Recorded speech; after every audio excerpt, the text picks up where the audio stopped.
Vic, Charlie and Barbara, students, it's an honor to be here. I've had a great time here. Even with the rain, it was beautiful.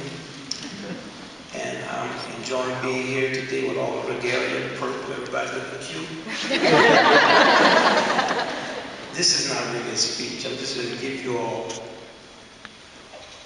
I went through my time of playing, and I pulled out interesting quotes, things that people have told me or that I've witnessed down through the years. Great musicians. So the one thing of all of these quotes are there's something that I have had to hear personally. It's not hearsay. It's something that I was present for. I'm going to start with the great pianist Marcus Robbins. He is a genius of the modern jazz piano.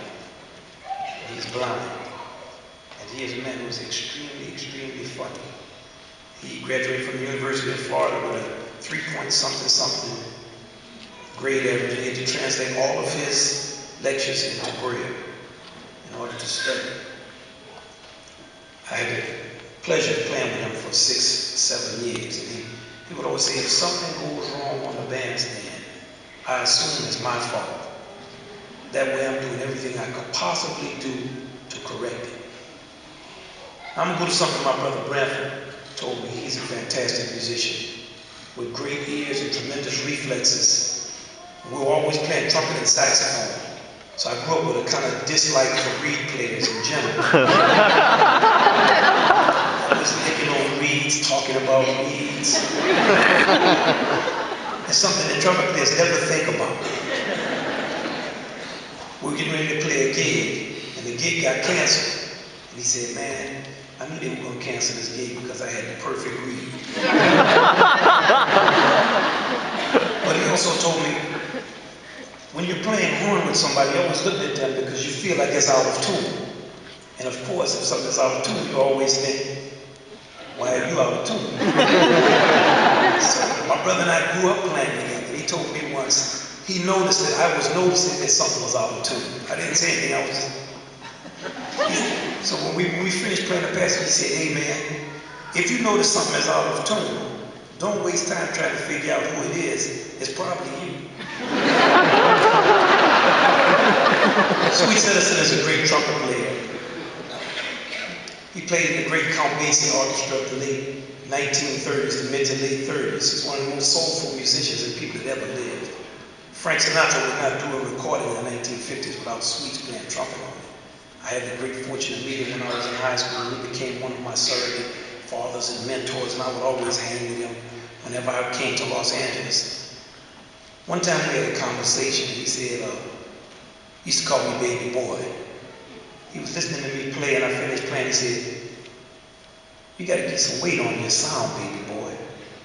And then the next week, he sent me a trumpet, a Selma K modified.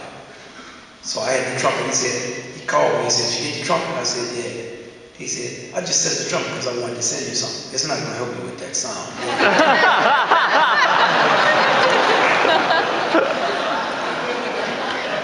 Ornette Coleman, fantastic musician, genius, innovator, very witty. I went to his house one night. I got there. I was late. I was supposed to show up around 10. I got there around 11:30. When I walked through the door, he told me, man, you know, your father and some musicians from New Orleans drove all the way from New Orleans to Los Angeles to see me in the 1950s and knocked on my door and said, man, we just came here to see what you were doing. At about 3:30 in the morning, he told me to pull my horn out, and we played from like 11:30 to 3:30 or 4 o'clock in the morning, just trumpet and alto. I'm playing, and he's playing, I'm playing. When I play something, he's going, So I play something, like, then he plays something, and I play something. He looked at me, and after all of that, he said, you know, man, music is an idea, not a race. I don't know what that meant, but it sounded good. Miles Davis told me one time, we were having a conversation. You know, Miles had a voice that was very raspy. Hey, man. But the thing about his voice is it went up and down. He was very country. First time I met him, I had on a polyester suit and a derby. So he looked at me and said, damn, where'd you get that from? Were you country enough to be able to play? He said somebody in the 1980s, this was during the 1980s, he said someone came to him and said, man, you didn't sound that good on those Charlie Parker records in the 1940s. And Miles said he told him, you should have been there in 1945. Elvin Jones told me one time a patron in the Village Vanguard came up to him when he was playing with the great John Coltrane Quartet. They were playing very intense music. Coltrane playing long 35, 40-minute solos, drenched in sweat, playing stuff that has never been heard before or after they come out of any type of horn. The patron said, you know, Elvin, a lot of people don't like what y'all are playing. And Elvin said he took another drink of his beverage. They said, they better start liking it because we're going to keep on playing. Clark Terry, a great trumpeter, played in both the Count Basie and Duke Ellington orchestras, told me one time about a lot of talking. I said, yeah, there's a lot of talking going on nowadays. Musicians, I get around and they're talking. He said, it's very interesting. Back when people could play, there wasn't that much talking. The great West Horn Daddy Anderson, we would always challenge each other. I would call him on the telephone and play. We would always talk about who practiced the most. Once we had a session and I wrote a very, very difficult piece of music and I rushed through the rehearsal and went home and practiced that music for like 2 hours to make sure I could hit every note exactly right. So the first song I called on a recording session the next day was this piece. It's called Bebop. And I counted it off. He played every note right. So I looked over and he goes, I practiced too, my friend. The same gentleman at one gig when I was playing particularly badly, extremely sad solos, one after another, he looked at me and said, hey man, is Wynton coming today? Maurice Andre, the great classical trumpeter. My first recording session, I had the opportunity to be in the studio with him. He was one of my idols. I grew up listening to his music and studying him and trying to play like him.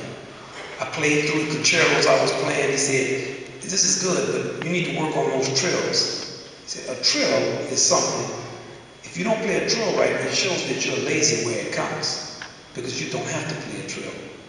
So if you have trills to play them very, very slowly and work out the rhythm. John Lewis was a great mentor of mine. He was the music director of the Modern Jazz Quartet, a man who loved the music of Johann Bach, very intelligent man who insisted on music, never did anything dumb.